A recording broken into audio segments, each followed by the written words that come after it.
Então vamos começar. Gente, é muito importante o conhecimento panorâmico da Bíblia. Geralmente nós conhecemos alguns livros, alguns capítulos, alguns versículos, mas de uma maneira solta, desconexa. Então, comparando a uma árvore, o livro é como se fosse a árvore, os galhos, os capítulos e as folhas, os versículos. Então, nós conhecemos, às vezes, algumas árvores, alguns galhos ou algumas folhas, mas nós não temos a ideia, gente, da floresta, do propósito eterno de Deus, porque toda a Escritura ela foi inspirada por Deus. Quando nós não temos essa visão panorâmica que conecta todos os livros em uma história que começa em Gênesis e termina em Apocalipse, se a gente tem um conhecimento fragmentado da palavra de Deus, isso nos prejudica muito, isso nos leva, inclusive, a acreditar em seitas e doutrinas que pegam apenas parte da palavra de Deus e desconsidera a outra parte. Se você vê a tentação de Jesus no deserto, a segunda tentação, Mateus capítulo 4, o diabo usou a própria Bíblia para tentar Jesus. Ele citou o Salmo 91, levou Jesus para o alto de um monte e disse o seguinte: se és filho de Deus, lança-te daqui para baixo, porque está escrito. Aí ele cita o Salmo 91, o próprio diabo citando a Bíblia.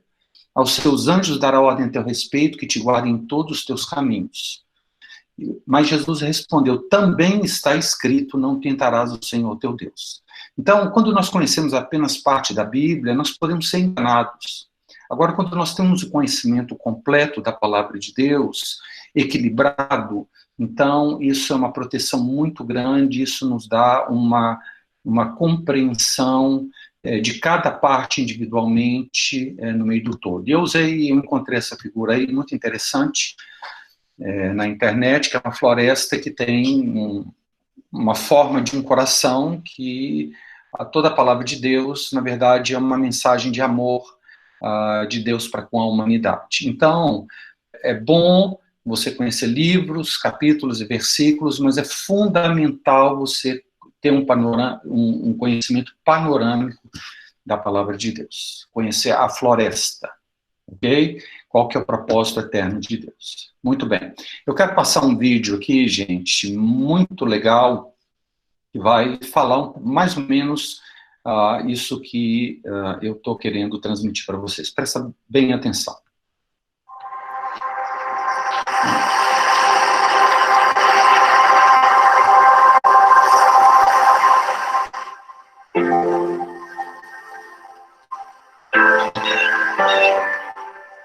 A Bíblia não é uma série de histórias desconectadas.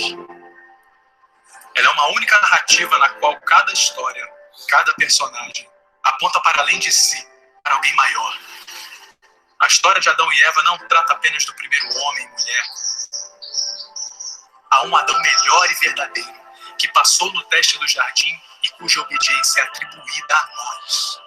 Há um Abel melhor e verdadeiro, assassinado sem ter culpa, cujo sangue clama não pela nossa condenação, mas por nossa absolvição.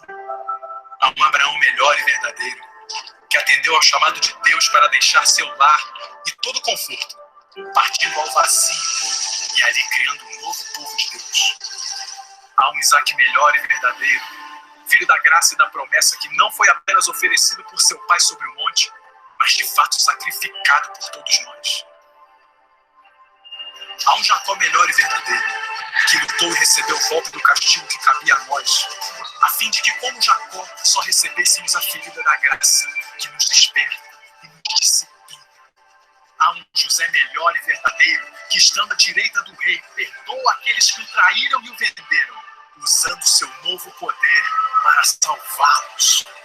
Há um Moisés melhor e verdadeiro, que se põe no abismo entre o povo e o Senhor, mediando uma nova aliança. Há uma rocha de Meribá melhor e verdadeira, ferida pela vara da justiça de Deus, que agora nos dá água no deserto.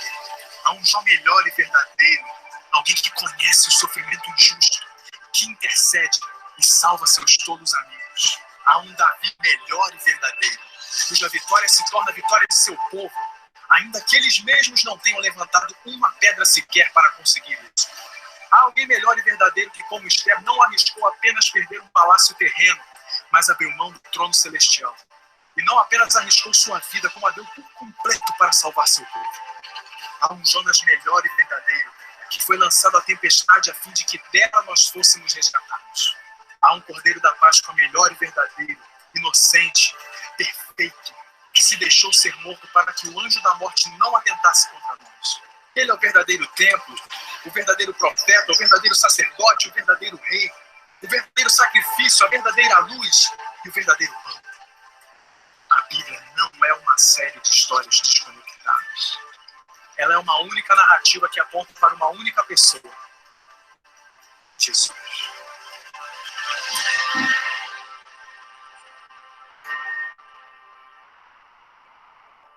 Lindo, né, gente? É muito importante essa última frase que o narrador falou, que a Bíblia não é um conjunto de histórias desconectadas, mas uma única história. E eu vou dar um exemplo. Muita gente tem curiosidade sobre o Apocalipse, quer estudar o Apocalipse, e se você não conhece a Bíblia e você estuda o Apocalipse, fica uma coisa um pouco sem sentido. É a mesma coisa você pegar um filme de 2 horas no cinema e chegar nos últimos 10 minutos. Você não vai entender nada do que está acontecendo. Imagina, você vai no cinema, chega 10 minutos antes de acabar a fita e assiste os últimos 10 minutos. Você não vai compreender nada. Agora, quando você conhece a palavra de Deus desde Gênesis, você vai vendo o plano de Deus se desenrolando, e o Apocalipse, então, ele toma um novo sentido e ele se torna muito mais compreensível do que se você estudar ele separadamente. Então, esse é apenas um pequeno exemplo de pessoas que, quando leem, têm medo de ler Apocalipse. Os católicos, por exemplo, têm medo de ler Apocalipse, porque acha que Deus é muito bravo e tudo, mas se você, como eu disse, não pega a história desde o início, você não vai conseguir compreender o filme assistindo os 10 últimos minutos apenas dele. Então, esse é só um exemplo que eu quero mostrar, comprovando isso que esse vídeo diz, né? Que a Bíblia não é um conjunto de histórias desconectadas. Muito bem, vamos prosseguir. Vamos falar um pouco sobre a Bíblia como um todo, a sua estrutura. A Bíblia é o livro mais traduzido, mais publicado, mais lido, e mais vendido em toda a história da humanidade. Gente, nós precisamos ver a mão de Deus nisso aí, porque a Bíblia não é um livro pequeno, ele tem mais de 1000 páginas, e nem é um livro fácil de se compreender. Para que ele seja o mais traduzido, mais publicado, mais lido, mais vendido em toda a história da humanidade, a mão de Deus precisa estar por trás desse livro. Esse não é um livro como qualquer outro livro. Esse livro é a palavra de Deus. Ele é o mais importante na civilização ocidental. A palavra Bíblia vem do grego biblos, que significa livros. Portanto, a Bíblia, ela é uma pequena biblioteca, com 66 ou 73 livros, eu vou explicar por que essa diferença aí. 40 autores, várias escritos em várias línguas e locais, ao longo de 1500 anos, com os mais variados estilos literários, biografias, leis, história, poesia, canções, ética, profecia, etc. E apesar de tão variada autoria, origem e conteúdo, ela apresenta uma extraordinária coerência e unidade temática. Ela é uma biblioteca de livros, mas que conta uma única história. Ela está dividida em 2 partes principais, chamadas de testamentos. A palavra testamento pode ser melhor traduzida como aliança, ou seja, um pacto ou um contrato solene entre 2 partes, nas quais há privilégios e obrigações de ambos os lados. Então, o testamento é um contrato entre 2 partes. Então, nós temos o Antigo e o Novo Testamento. O Antigo Testamento é a aliança, ou pacto, ou contrato que Deus fez com um homem, Abraão, e com a sua descendência.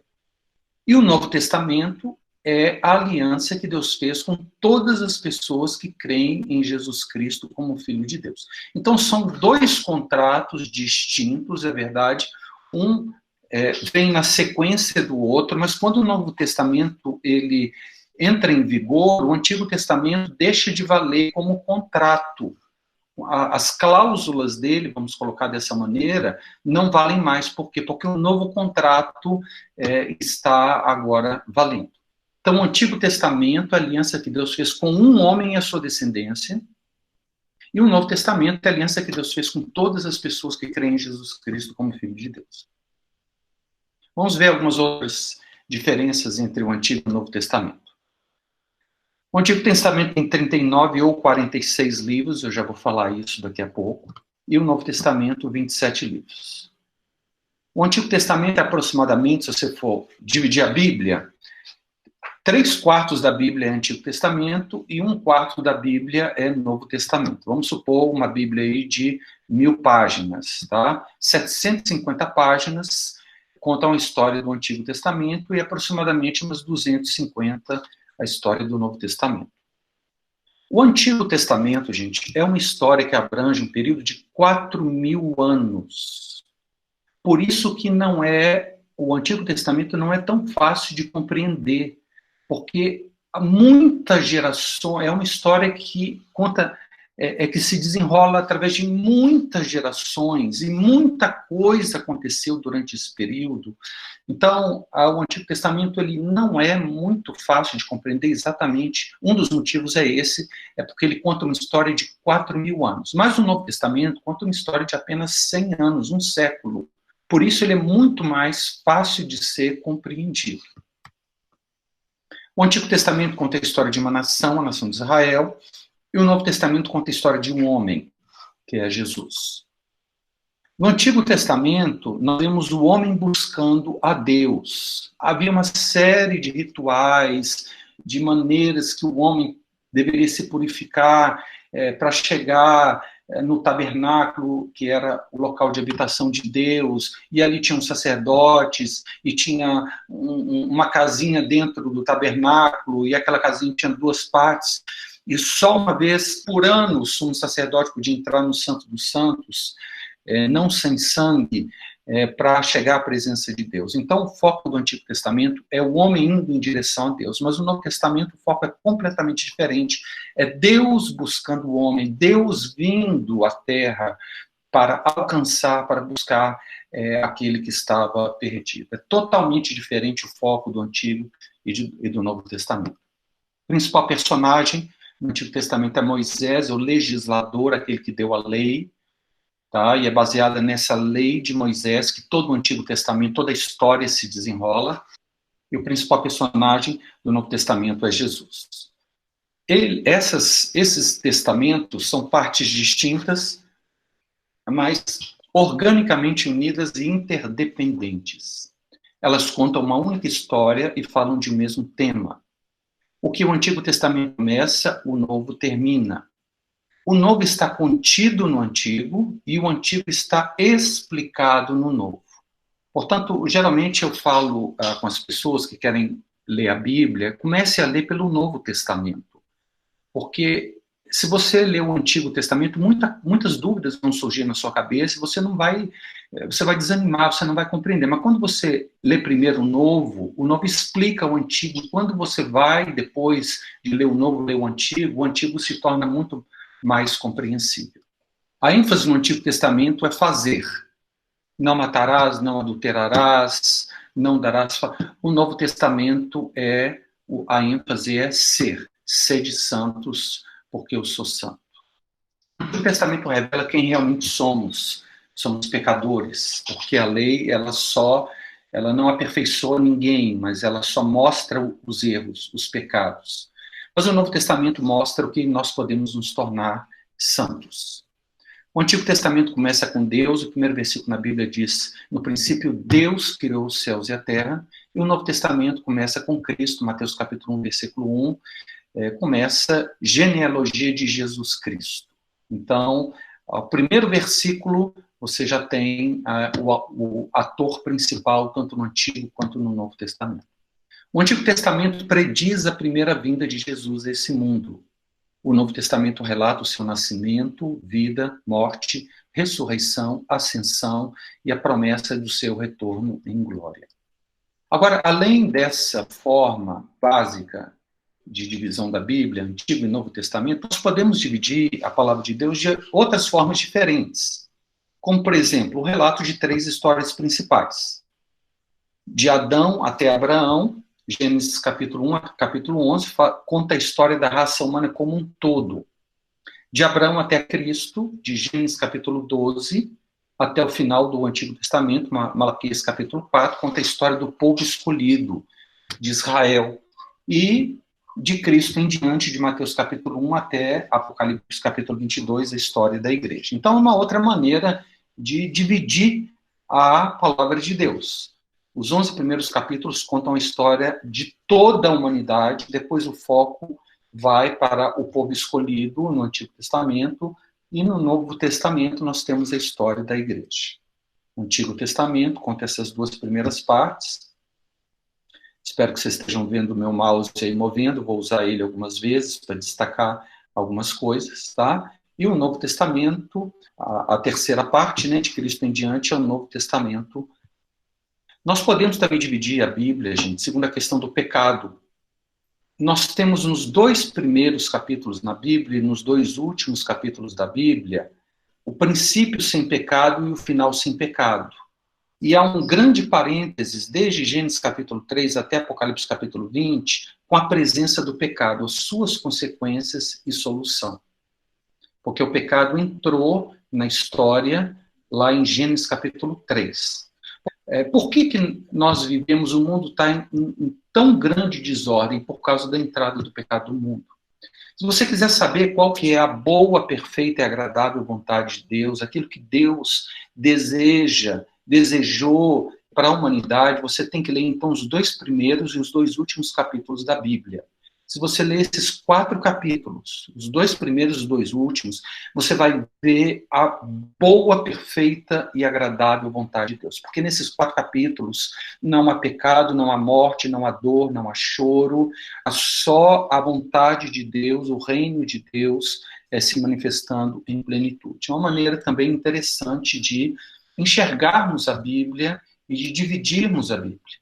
O princípio é sem pecado, o final sem pecado, e entre essas 2 partes nós temos um grande parênteses com a presença, as consequências e a solução do pecado. O Antigo Testamento abrange, então, até essa parte aqui, e o Novo Testamento pega essa segunda parte aqui. Também podemos dividir a Bíblia, gente, como a palavra de Deus é uma única história, podemos dividi-la segundo as divisões de uma peça teatral. Nós temos uma introdução, Gênesis capítulo 1 até capítulo 11, que fala a história primitiva da raça humana. Depois nós temos o primeiro ato, que é Gênesis capítulo 12, quando há a chamada de Abraão, até o final do Antigo Testamento, Malaquias capítulo 4, a história de Abraão e seus descendentes. Depois nós temos um intervalo de 400 anos entre o Antigo e o Novo Testamento, onde há mudanças no cenário mundial. O que acontece numa peça teatral? Nós temos a introdução, o primeiro ato, depois as cortinas elas abaixam. E há um intervalo, ninguém fala nada. Foi o que aconteceu nesses 400 anos. Deus deixou de falar através dos profetas. Ele fez um silêncio. Mas o que acontece numa peça teatral? Por trás das cortinas, todo o cenário está sendo modificado para a apresentação do segundo ato, e foi exatamente isso que Deus fez durante esses 400 anos, entre o final do Antigo Testamento e o início do Novo Testamento. No final do Antigo Testamento, nós temos o Império Persa dominando aquela região do Oriente Médio. Depois do Império Persa, nós temos o Império Grego, depois o Império Romano, e aí no Império Romano que começa o Novo Testamento. Então nós temos o segundo ato, que é a vinda de Jesus Cristo, a história da igreja, de Mateus capítulo 1 até o livro de Judas, e o epílogo, que é o livro de Apocalipse, que fala da consumação de todas as coisas. Então, a Bíblia, ela é como uma única história que está sendo contada, com introdução, primeiro ato, intervalo, segundo ato e conclusão ou epílogo, que é o livro do Apocalipse. Muito bonito quando nós vemos a estrutura da Bíblia dessa maneira, porque aí você entende por que nós temos esse hiato de 400 anos entre o final do Antigo Testamento e o início do Novo. E por que Deus parou de falar nesse intervalo? Porque ele estava mudando o cenário por trás das cortinas para a vinda do Filho dele a esse mundo, vinda de Jesus Cristo. Aqui nós temos o Antigo Testamento, essa a introdução e o primeiro ato, e aqui nós temos o Novo Testamento, o segundo ato e o epílogo. E aqui nós temos um intervalo de 400 anos. Nós também podemos dividir a Bíblia como um todo segundo as épocas do governo de Deus, chamadas dispensações. Então, nós podemos enxergar a história da humanidade desde a eternidade passada, antes do mundo ser criado, até a eternidade futura, depois de Apocalipse capítulo 22, esse período, desde Gênesis capítulo 1 até, nós podemos dividi-lo em 7 etapas, que são épocas do governo de Deus. Nós temos a época da inocência, Adão e Eva. Nós temos a época da liberdade e da consciência, são os descendentes de Adão e Eva, e essa época acaba com o dilúvio. Depois nós temos a dispensação do governo humano com Noé. Depois nós temos a dispensação da promessa ao patriarcal, Abraão, principal personagem. Depois nós temos a lei, a dispensação da lei com Moisés. Depois a dispensação da graça com a primeira vinda de Cristo, e a dispensação da justiça com a segunda vinda de Cristo, o julgamento final e a eternidade futura. Isso aqui, gente, leva uma aula inteira para explicar, nós não temos tempo, mas é importante que você saiba o que é uma dispensação. Uma dispensação é uma forma de Deus tratar a humanidade. Então, Deus tratou a humanidade de formas diferentes em épocas diferentes. Isso é que é dispensação. Deus tratou a humanidade na época da lei diferente que ele está tratando hoje na época da graça, e diferente que ele tratou na época da inocência lá com Adão e Eva. Então, as dispensações nos falam que Deus tratou a humanidade de formas diferentes em épocas diferentes. Deus tratou lá Adão e Eva de maneira diferente que ele tratou o pessoal do período da lei. E está tratando, no período da graça agora conosco, de uma forma diferente do que a dispensação da lei. Então, muitas pessoas dizem o seguinte: o Deus do Antigo Testamento é muito bravo e o Deus do Novo Testamento é muito bom. Não, é um Deus só. A questão é que ele lidou com a humanidade de formas diferentes em épocas diferentes. Eu vou ilustrar isso para vocês. Por exemplo, eu sou pai. Vamos supor que eu tenho um filho de 3 anos, um filho de 10 e um filho de 20 anos. As regras que eu coloco para o filho de 3 anos são diferentes das regras que eu coloco para o filho de 10 e diferentes das regras que eu coloco para o filho de 20. Então, para o filho de 3, eu falo: olha, você não pode sair do portão de casa. Mas do filho de 20, eu falo: olha, você pode sair à vontade. Eu sou o mesmo pai, eu não mudei, o meu caráter é o mesmo, a minha pessoa é a mesma, mas eu coloquei regras diferentes, porque a maturidade de cada um dos meus filhos é diferente. Então foi isso que aconteceu. Se você não compreender isso, você vai achar que Deus muda, ou que Deus do Antigo Testamento é diferente do Deus do Novo Testamento. Não, é o mesmo Deus. Só que ele tratou a humanidade de formas diferentes em épocas diferentes. Tá? Como eu disse, esse estudo de dispensações, ele demandaria uma aula inteira, quase 1 hora, não temos tempo, mas é importante que você saiba, tem essa visão aí, que a história bíblica, desde a eternidade passada até a eternidade futura, pode ser dividido em 7 etapas, chamadas dispensações. Cada etapa tem um personagem principal, e cada uma dessas etapas tem regras diferentes da outra. Tá? Eu vou concluir dessa maneira para prosseguir. Bíblia, diferenças de conteúdo. Eu peguei essa imagem na internet, achei muito interessante, parece a tabela periódica, tá vendo? Então você tem ali no Antigo Testamento os livros da lei em rosa, os livros históricos em vermelho, os livros de sabedoria, os livros proféticos, mesma coisa no Testamento aqui. É uma maneira interessante de exibir os livros da Bíblia. Então, a Bíblia protestante, você tem aí todos os livros do Antigo Testamento e do Novo Testamento, que são 66 livros, tá? Só que na Bíblia católica, você tem 73 livros, não 66.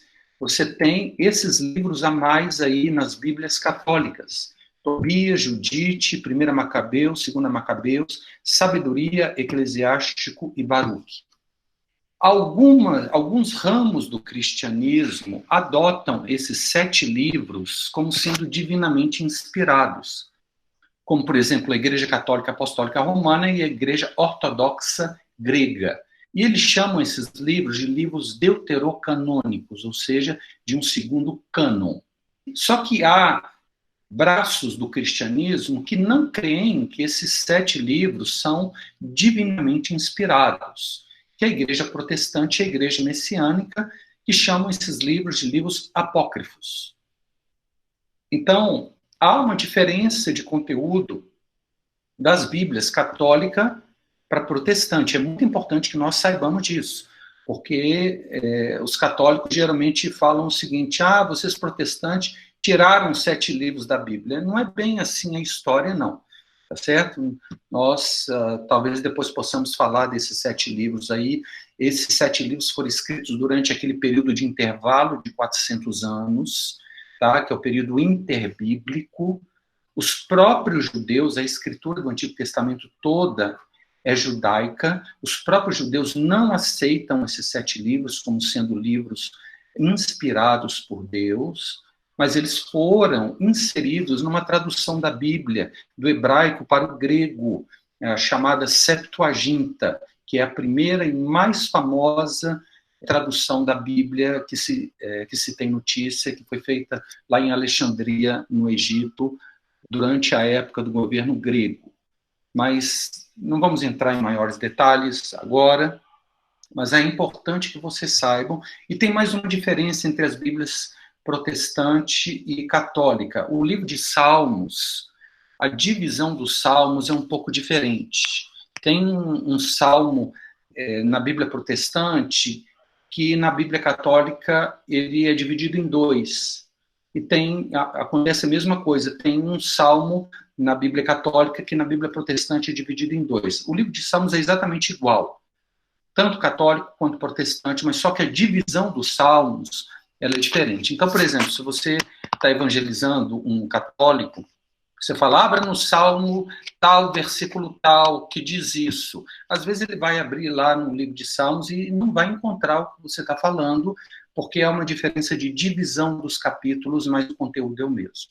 Então, deixando de lado o livro de Salmos, que tem uma numeração diferente nos capítulos, nós temos esses 7 livros aí que diferenciam basicamente a Bíblia católica da Bíblia protestante. Então, nós temos aqui a Bíblia protestante e aqui a Bíblia católica com esses 73 livros, por isso que eu disse lá atrás que o Antigo Testamento tem 66 ou 73 livros, dependendo se é uma tradução católica ou uma tradução protestante.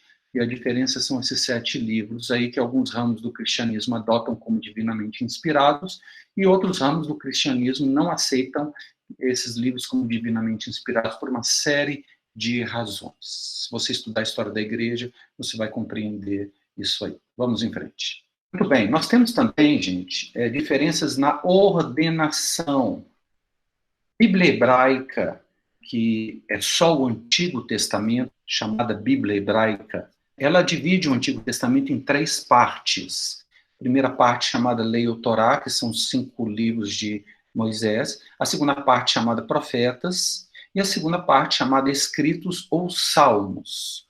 Esse é o Antigo Testamento hebraico, do judeu.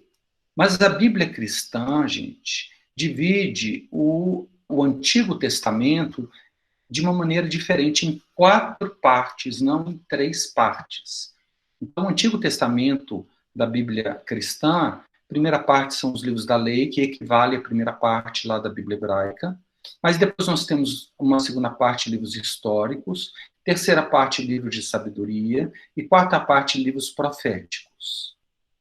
Então, é importante que você saiba essa diferença de divisão. É exatamente igual ao Antigo Testamento, tanto o hebraico quanto o cristão. Mas a maneira de dividir é diferente. Por exemplo, aqui na Bíblia hebraica, o livro de Esther, ele está lá no grupo de escritos, os salmos. Mas aqui na Bíblia cristã, Esther está na segunda parte de livros históricos. Gente, é muita informação, tá certo? Que nós vamos passar, como eu disse, mas está tudo no livro.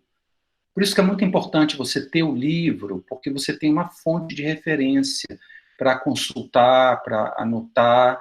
Então, nós estamos passando um conteúdo bem amplo e importante também. Poucos cristãos, eles sabem essas coisas aqui que nós estamos passando. E uma outra maneira de ordenar a Bíblia é uma Bíblia que foi lançada alguns anos atrás, chamada Bíblia em Ordem Cronológica. Ela foi lançada aqui no Brasil, em português, ela não fez ela não teve sucesso, então, se você tentar encontrar, vai ser difícil achar, e a leitura dela é muito difícil, e você vai entender por quê daqui a pouco, quando nós falarmos sobre as divisões da Bíblia, mas é importante que você saiba que tem uma Bíblia que ordena. Então, por exemplo, a Bíblia em ordem cronológica, ela não começa com Gênesis capítulo 1, versículo 1, ela começa com João capítulo 1, versículo 1. No princípio era o verbo estava com Deus, o verbo era Deus. Aí você vai lá para Gênesis, no princípio criou Deus o céu e a terra. Aí você volta para João, todas as coisas foram feitas por intermédio dele, sem ele nada do que foi feito se fez. Então, ela coloca os salmos na época em que Davi escreveu. É interessante para quem estuda a Bíblia profundamente, mas é uma Bíblia de difícil leitura e você vai compreender por quê. Muito bem. Até agora, nós tivemos um panorama da Bíblia como um todo, Antigo e Novo Testamento. Agora nós vamos focar no Antigo Testamento. Nós vamos falar apenas do Antigo Testamento. Quais são as características principais? São as escrituras sagradas do povo judeu, chamada Bíblia hebraica. É uma coleção de 39 livros, ou 46, aqueles 7 livros, nas Bíblias católicas. Ele é escrito em hebraico e aramaico. 918 capítulos em hebraico e apenas 11 capítulos em aramaico, na época lá do cativeiro do povo judeu na Babilônia. Então, a grande parte do Antigo Testamento é escrito em aramaico e apenas 11 escrito em hebraico e apenas 11 capítulos em aramaico. Abrangem 4.000 anos de história. Os personagens principais são Adão, o primeiro homem, Abraão, o homem que Deus fez a aliança, Moisés, a quem Deus deu a lei, e Davi, que foi o maior rei de Israel. Esses são os 4 principais personagens do Antigo Testamento. E o tema do Antigo Testamento é a história do povo de Israel e do pacto que Deus fez com este povo por meio de Moisés. Esse é o tema do Antigo Testamento. A história de um povo, o povo de Israel, e do pacto, da aliança, dos mandamentos que Deus fez com esse povo através de Moisés. E a palavra-chave do Antigo Testamento é lei. Vamos ver agora a estrutura do Antigo Testamento. Os livros do Antigo Testamento estão organizados, isso aí é a visão cristã, tá? Os livros estão organizados tematicamente em 4 blocos principais. O primeiro bloco é chamado de livros da lei. Gênesis, Êxodo, Levítico, Números, Deuteronômio. Esses 5 livros foram escritos por um só autor, Moisés. Os livros da lei, gente, é a história que acontece principalmente fora da Terra Prometida. Depois nós temos um grupo de livros chamados livros históricos. Josué, Juízes, Ruth, 1 e 2 Samuel, 1 e 2 Reis, 1 e 2 Crônica, Esdras, Neemias e Esther. Essa história, esses livros, contam a história deste povo dentro da Terra Prometida.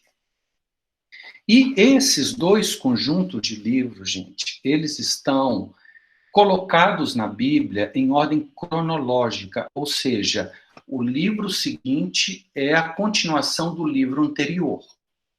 Então, Êxodo é a continuação de Gênesis, Levítico é a continuação de Êxodo, 2 Samuel é a continuação de 1 Samuel, e assim por diante. Então, a história do Antigo Testamento é uma história que vai de Gênesis até Esther, ou Neemias aí. Você tem alguns livros, Ruth, 1ª, 2ª Crônicas e Esther, que estão numa corzinha diferente. Por quê? Porque Ruth acontece cronologicamente dentro do livro de Juízes, então ele acontece dentro aqui. Vocês estão conseguindo ver aí o mouse?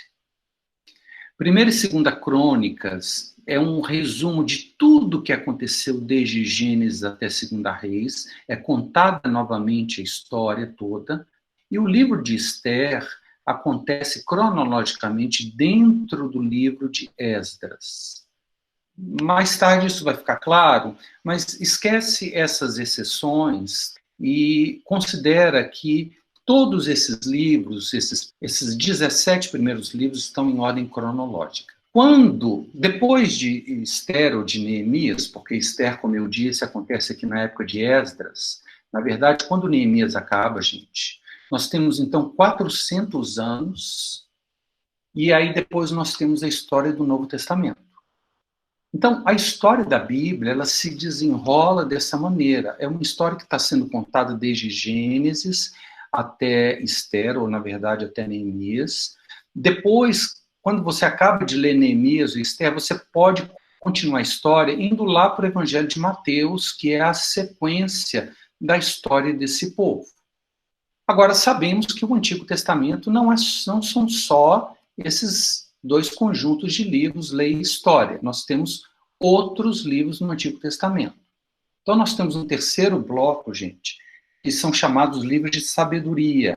Jó, Salmos, Provérbios, Eclesiastes, Cantares. Esses livros, gente, foram escritos na época do apogeu ou da maior glória da história do povo de Israel, escritos principalmente por Davi e Salomão.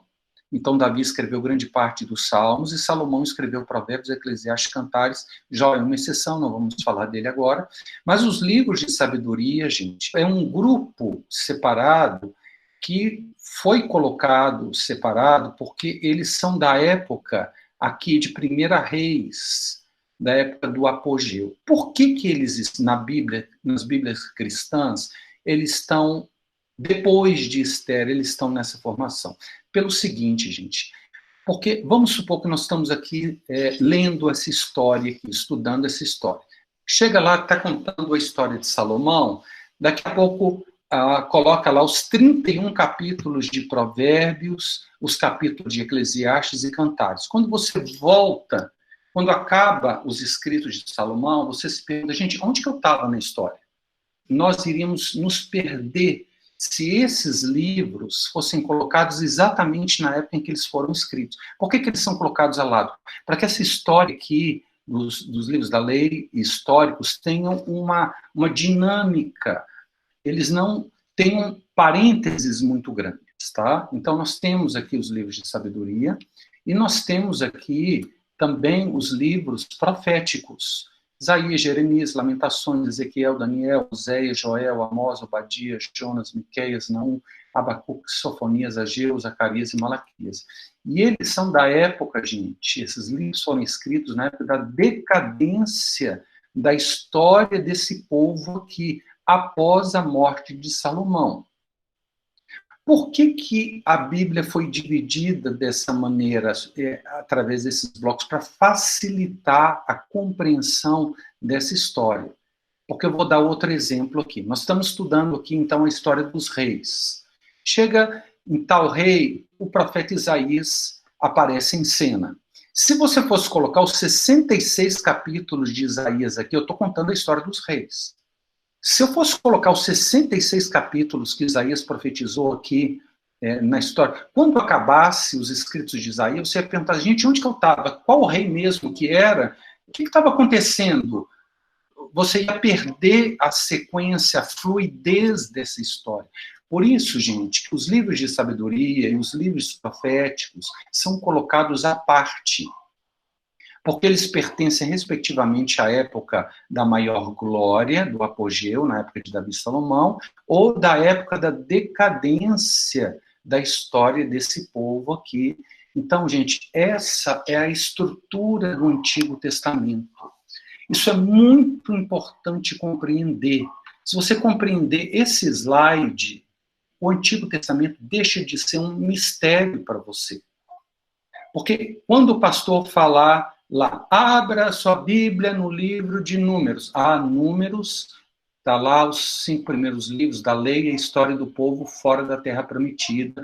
Ou o pessoal está no Egito, ou está no deserto, ainda não entrou na Terra Prometida. Lá no púlpito fala, abra sua Bíblia no livro de 1 Samuel. 1 Samuel é livro histórico, é a história do o povo já está dentro da Terra Prometida.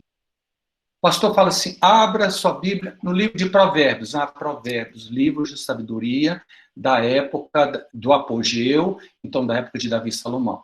Você consegue se situar só o pastor falando o nome do livro, você já sabe onde você está nessa história do Antigo Testamento.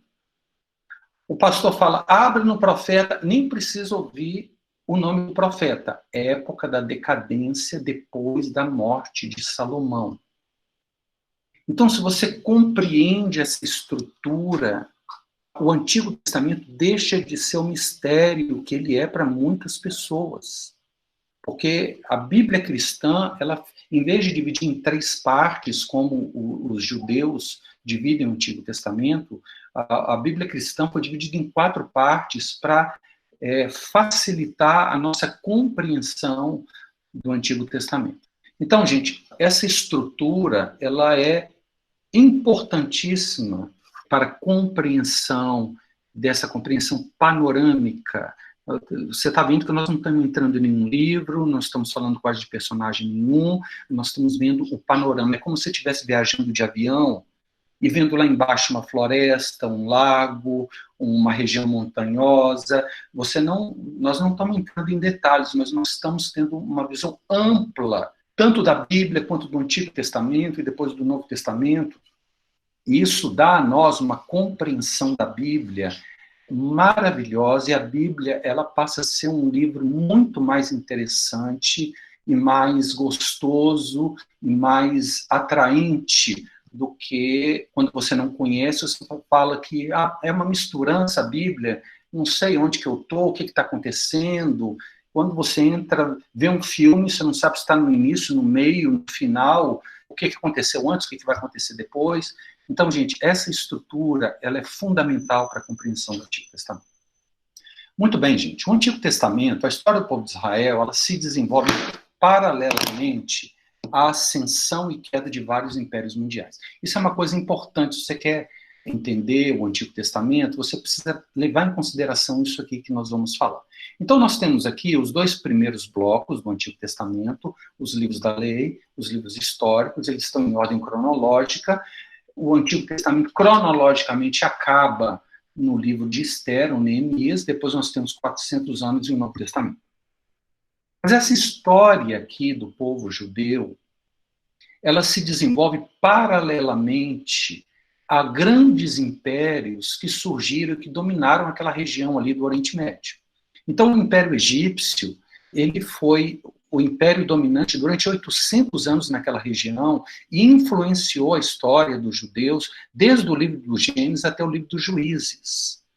Então, o Império Egípcio foi a residência e cativeiro do povo escolhido por 430 anos. Entre aqui, o final do livro de Gênesis e o livro de Êxodo. O povo esteve cativo aqui no Egito, e não foi só esse momento que o Egito influiu. Muita coisa aqui no livro de Juízes, mesmo no livro de Reis, houve algumas interferências, interferência não é a melhor palavra, houve algumas coisas que o Egito fez que influenciaram a história, mas ele não era mais um império dominante. Mas ele foi o império dominante durante todo esse tempo aqui. Depois do Império Egípcio, gente, nós temos o Império Assírio. Olha, isso não tem nada a ver com a Síria dos dias de hoje, não. Uma coisa é Síria, outra coisa é a Assíria. O Império Assírio não tem nada a ver com a Síria lá do do Bashar al-Assad hoje em dia esquece, tá? Foi um império que sucedeu o Império Egípcio, ele foi o império dominante ali, naquela região ali da Terra Prometida, ali nas redondezas, durante 460 anos, e influenciou a história do povo de Israel, aqui desde o livro de Juízes até o livro de 2 Reis. E o Império Assírio, de maneira direta, influenciou a história do povo judeu, porque ele conquistou e levou para o cativeiro as 10 tribos do norte, ou a chamada nação de Israel, não a nação de Judá. 2 tribos ainda ficaram. Depois do Império Assírio, nós temos o Império Babilônico, que durou 80 anos, e principalmente aqui no final de 2 Reis, 1ª, 2ª Crônicas, antes de Esdras aqui. Então, o Império Babilônico conquistou e levou para cativeiro as 2 tribos restantes do sul, chamada Nação de Judá, destruiu Jerusalém e o Templo de Salomão em 586 a.C. Então, o Império Babilônico, esse fato aqui, gente, da destruição de Jerusalém, do Templo de Salomão, foi um fato importantíssimo na história do povo judeu do Antigo Testamento. Talvez o mais importante acontecimento foi a invasão da Babilônia, a destruição de Jerusalém e do Templo de Salomão. Então, o Império Babilônico, ele influenciou a história do povo. Deus usou tanto a Síria quanto a Babilônia como vara de juízo, de castigo, por causa dos pecados do seu povo, que tinha o abandonado e ido atrás de outros deuses. Tá certo? Depois do Império Babilônico, gente, nós temos o Império Persa, que permitiu a volta dos judeus para a Terra Prometida, aqui em Esdras. E a reedificação de Jerusalém e do templo, agora chamado não mais Templo de Salomão, mas Templo de Zorobabel, é o 2º templo que foi construído, e é esse 2º templo de Zorobabel que Jesus entrou nele, e que foi destruído no ano 70 da nossa era. Tá? Então, o Império Persa, ele tem uma contribuição muito importante, e ele foi um império dominante durante a época aqui desses livros, 2 Crônicas, Esdras, Neemias e Esther. Então, o 2º templo, Templo de Zorobabel, esse templo ele foi destruído no ano 70 da nossa era, pelos romanos, e o que resta dele é aquele Muro das Lamentações que nós temos até hoje lá em Israel. Aquele Muro das Lamentações não faz parte do Templo de Salomão. O Templo de Salomão foi destruído pela Babilônia.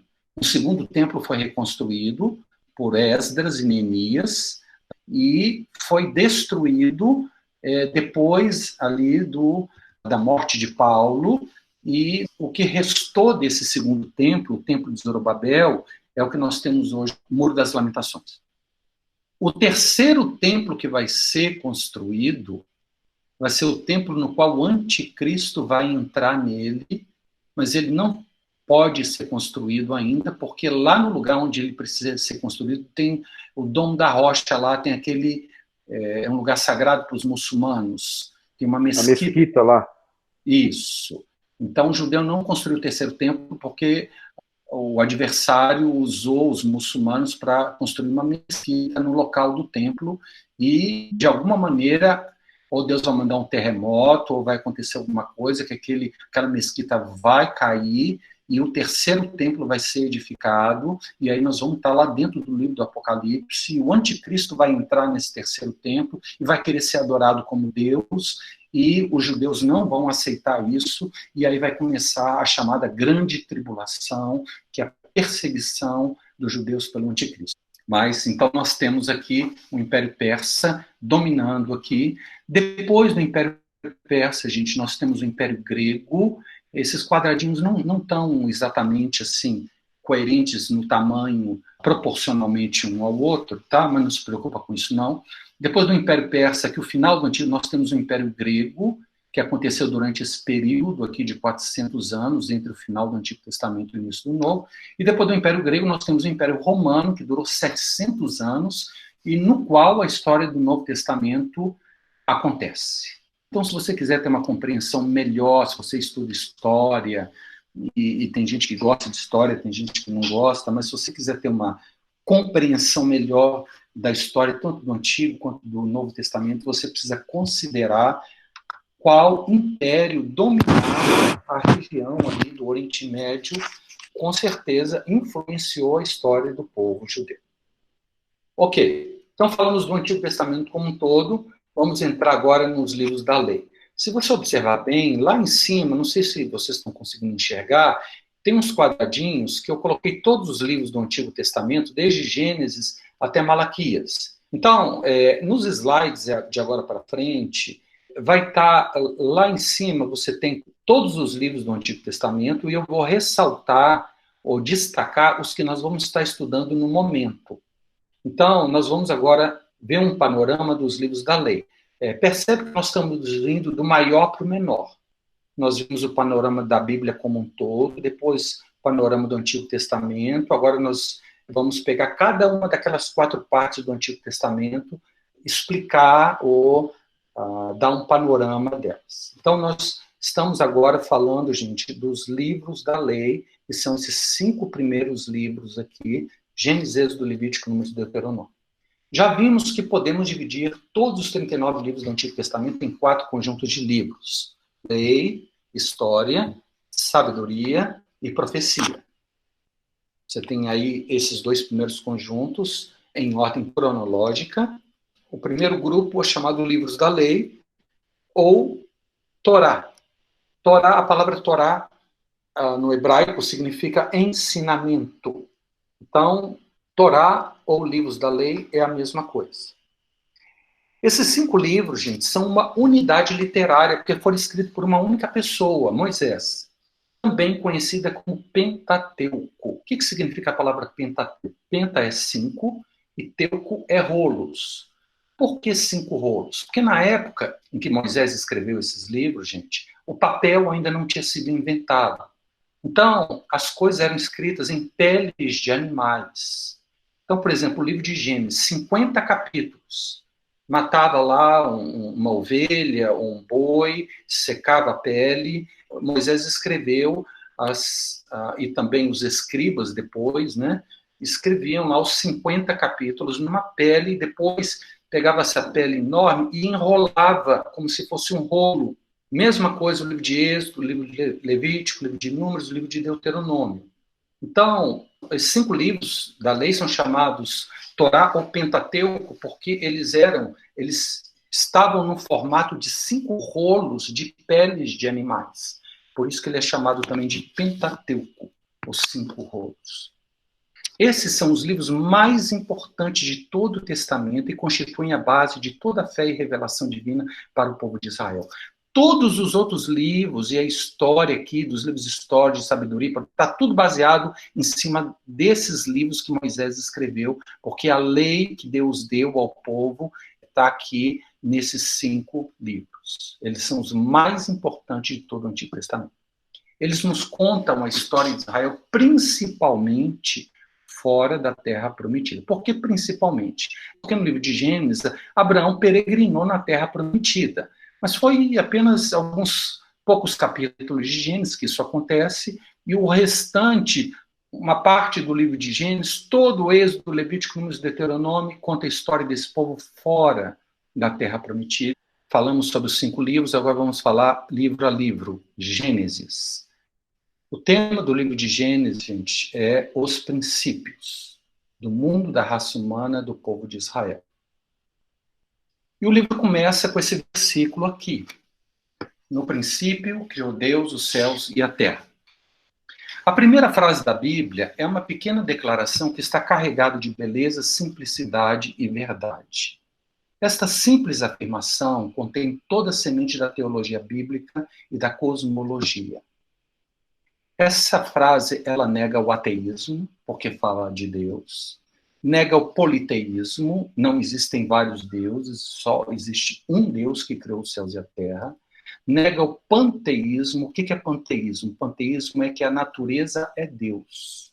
Tudo é Deus. A estrela é Deus, a montanha é Deus, eu sou Deus, o peixe é Deus. Fala que Deus e a criação são a mesma coisa. E esse versículo está afirmando que Deus e a criação são coisas distintas. Portanto, o panteísmo ele nos ensina que tudo é Deus.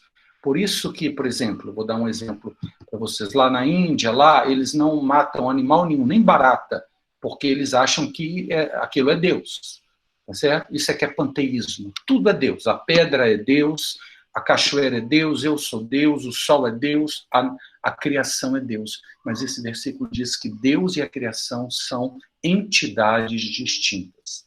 Esse versículo nega também o materialismo, que diz que há um Deus além da criação. Ela nega o geocentrismo, isso é uma coisa muito interessante. Durante muitos anos, cientistas na Idade Média e antes criam que a Terra era o centro do universo, mas é muito interessante que esse versículo diz que Deus criou os céus e a terra, e não a terra e os céus. Ou seja, primeiro os céus foram criados e depois a terra foi criada. Portanto, a Terra não é o centro nem do sistema solar e nem do universo, como o geocentrismo defendia. E ela nega também a eternidade da matéria. Ela diz que houve um princípio para o universo. Gente, isso para nós hoje em dia é certo e líquido, mas até o século passado, durante toda a antiguidade, sempre se creu que o universo era eterno. Os filósofos e até os 2 primeiras décadas do século passado, sempre se cria que o universo sempre existiu. E quando se lia a Bíblia, diz que Deus criou, esse universo foi criado, eles riam dos cristãos, porque todos acreditavam que o universo era uma coisa eterna. Mas um cientista chamado Edwin Hubble, no início do século passado, um astrônomo, ele estudando as estrelas, ele descobriu que as galáxias estão se afastando com o passar do tempo. Ora, se elas estão se afastando com o passar do tempo, se você voltar no tempo, elas vão ficar mais próximas umas das outras e elas vão chegar num momento que elas vão todas estarem juntas.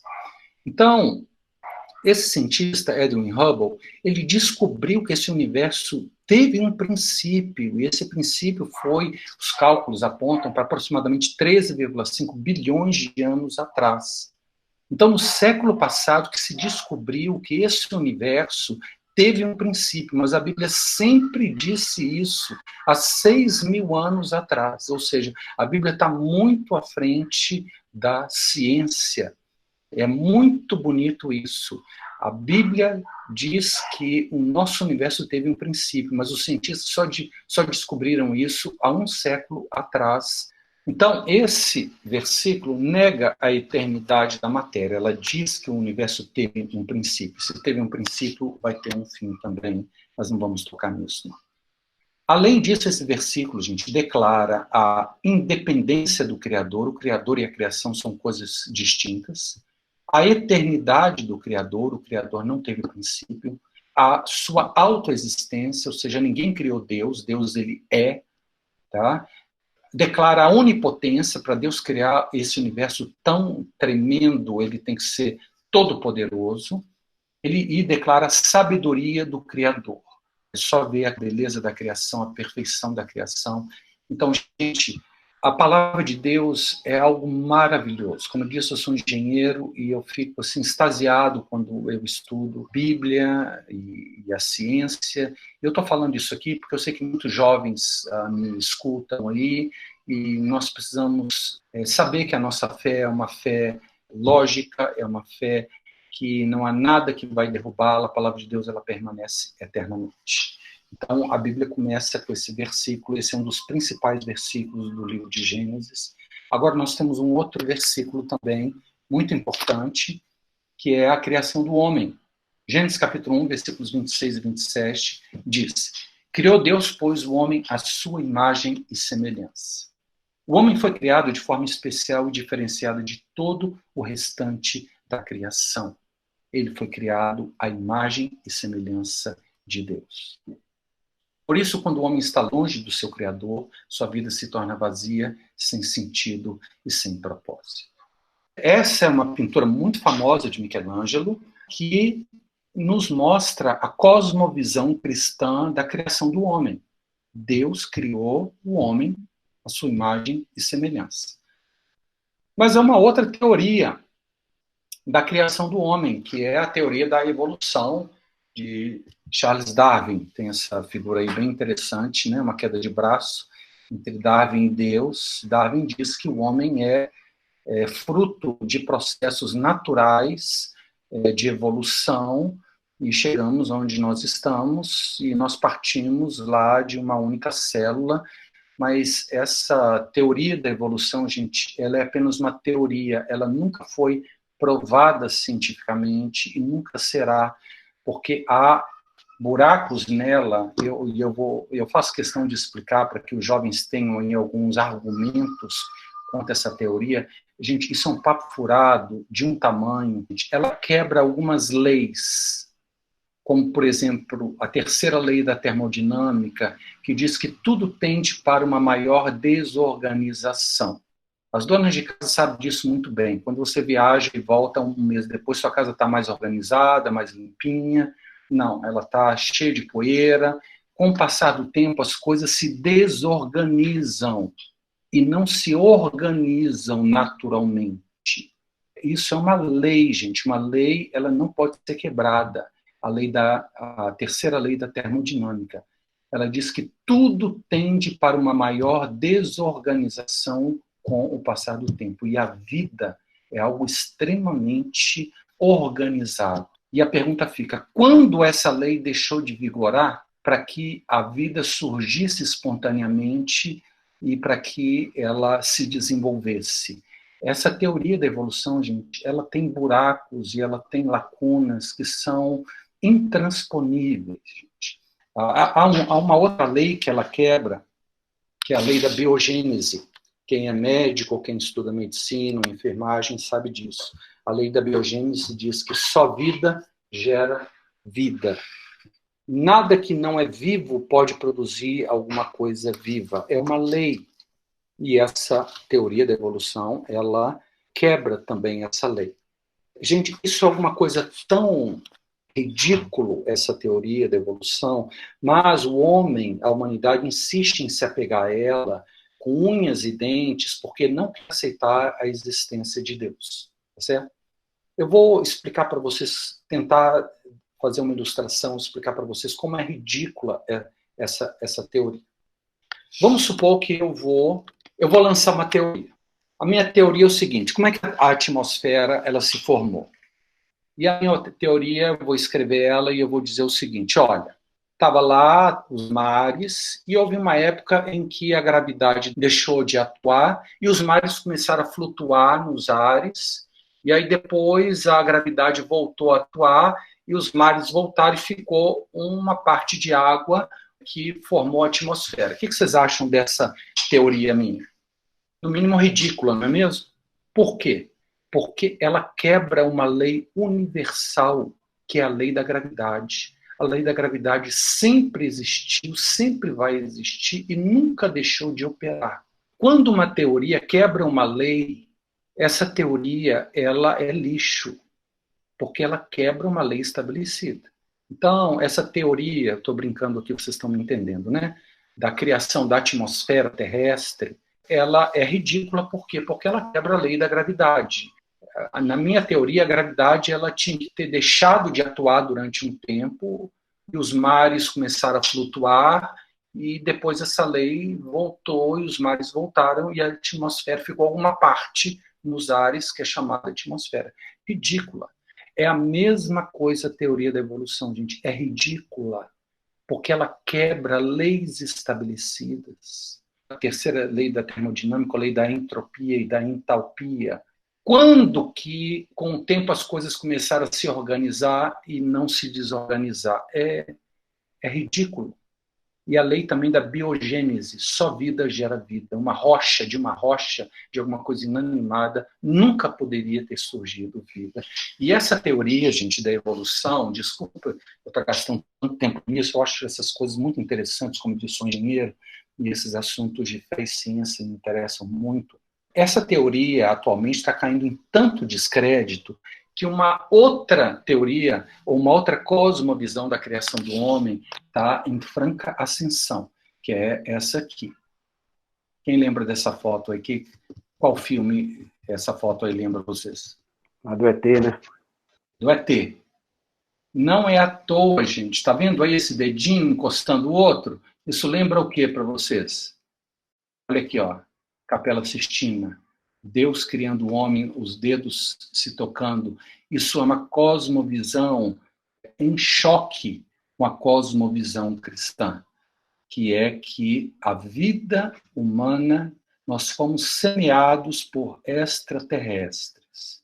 Foi assim que a vida aqui na Terra apareceu. Isso está tão em voga atualmente, gente, que eu não sei quem... eu gosto muito de ficção científica, eu não sei quem que viu esse filme aí, Prometheus, de Ridley Scott. No início do filme, aparece uma nave espacial e um ser que é colocado aqui na Terra. Esse ser, ele toma alguma coisa, ele se dissolve e ele vai para o oceano, e é como se a vida aqui nesse planeta começasse através desse ser que se dissolveu aí no oceano. Então, gente, o nome técnico disso, se eu não me engano, chama panspermia, que é que a vida aqui nesse planeta, ela foi semeada através de seres de outros planetas. Foi assim que a vida nesse planeta surgiu. A teoria da evolução está caindo em tamanho descrédito que as pessoas estão começando a crer nessa nova teoria. E se você não assistiu esse filme Prometheus, eu recomendo, já que nós estamos estudando Gênesis, né? Recomendo você estudar, porque todo o filme ele fala sobre isso. É o homem tentando buscar o seu Criador. São dois arqueólogos que fazem pesquisa em muitas cavernas do mundo, em que há figuras nas cavernas, que os homens das cavernas estão apontando para uma estrela. E aí um homem muito rico no futuro faz uma expedição para ir nessa estrela e encontrar o seu Criador. Gente, tudo isso é uma mente que vai contra a cosmovisão e a mente cristã, e vai contra a ideia de um Deus todo-poderoso, criador dos céus e da terra, e que criou o homem à sua imagem e semelhança. Então é muito interessante a gente ver por trás da cultura como que o adversário ele tenta minar ou solapar a verdade bíblica com alternativas similares. E uma coisa também interessante, gente, eu gosto muito de ver esses filmes de ficção científica. Aqui eu estou divagando, viu? Vocês me permitem aí um pouco de divagação. Quando vocês veem nesses filmes, como por exemplo Star Wars, em que tem seres de todo tipo, geralmente o ser humano é o ser mais primitivo, irracional, é o menos desenvolvido. O que está por trás disso, gente? É o demônio ou o diabo desvalorizando a vida humana. Satanás, ou Lúcifer, não foi criado segundo a imagem de Deus. Só o homem foi criado segundo a imagem de Deus. E Satanás tem uma inveja de nós, seres humanos, e um ódio de nós, porque nós somos imagem e semelhança de Deus. Isso é muito importante, gente. Isso é muito importante e significativo. Quando nesses filmes aparecem vários seres de outros planetas, geralmente os humanos são os mais inferiores. É o diabo querendo colocar na cabeça que nós somos nada, nós não valemos nada, mas nós somos a menina dos olhos de Deus. Será que existem seres de outros planetas? Eu não sei, gente. O que eu sei é o seguinte, que Deus tem um filho só e que ele mandou esse filho a esse planeta, Jesus Cristo, para morrer por mim e por você. E a Bíblia diz que ele morreu uma única vez pelos pecados. Se existe ser de outros planetas, eu não sei. Eu sei que o coração de Deus está no planeta Terra, porque ele enviou o seu único filho a esse planeta para salvar a mim e a você. E por aí nós podemos ver a importância que nós temos diante de Deus e diante desse universo. Se tem ou se não tem sede, eu não me interessa, para mim não faz a mínima diferença.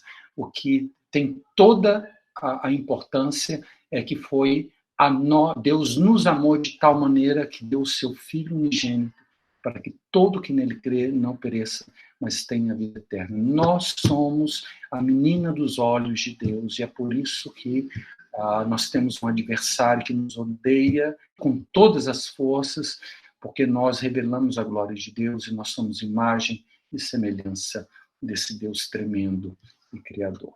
Fechando parênteses, vamos continuar. O livro de Gênesis, gente, como eu disse, fala dos princípios do mundo, da raça humana e do povo de Israel. Esse livro, ele pode ser dividido em duas partes. Capítulos de 1 a 11, que contam a história primitiva da raça humana, conta a história da humanidade como um todo, e capítulos de 12 a 50, a história primitiva do povo de Israel. Porque no capítulo 12 do livro de Gênesis, nós temos a chamada de Abraão. Deus diz a Abraão, sai da tua terra, da tua parentela, e vai para a terra que eu te mostrarei, de ti farei uma grande nação, te abençoarei, te engrandecerei no nome, se tu uma bênção, em ti serão abençoadas todas as famílias da terra. E a partir do capítulo 12 do livro de Gênesis, até o final do Antigo Testamento, o foco da história é Abraão, Isaac, Jacó, os 12 filhos de Jacó e a nação de Israel. Mas antes do capítulo 12, gente, nós temos Deus lida com a humanidade como um todo. O panorama do livro de Gênesis é esse aqui. Se você compreender essa tela, você já compreendeu o livro de Gênesis panoramicamente. Nós temos 4 personagens principais, capítulos de 1 a 11, que é Adão, Abel, Enoque e Noé, quando é contada a história da raça humana como um todo, e nós temos 4 personagens principais, quando o foco se muda para Abraão. Abraão, Isaac, Jacó e José. Portanto, gente, o livro de Gênesis, ele é dividido em 2 partes. Capítulo de 1 a 11 conta a história de toda a humanidade, e de 12 a 50, a história primitiva do povo de Israel, e nós temos 4 personagens na primeira parte, 4 personagens na segunda parte. Esse é o livro de Gênesis. Esse é o esquema, a estrutura do livro de Gênesis. É claro que há muitos detalhes. Tem a história de Abraão, o que aconteceu com Isaac, o que aconteceu com Jacó, as esposas, os filhos, José que foi vendido. Tem muita coisa, mas o nosso objetivo não é estudar detalhes, é estudar o panorama ou a estrutura da Bíblia para que a gente possa compreender ela de maneira mais ampla. Então, o livro de Gênesis é isso aqui. Se você guardar essa tela, você já sabe a estrutura do livro de Gênesis.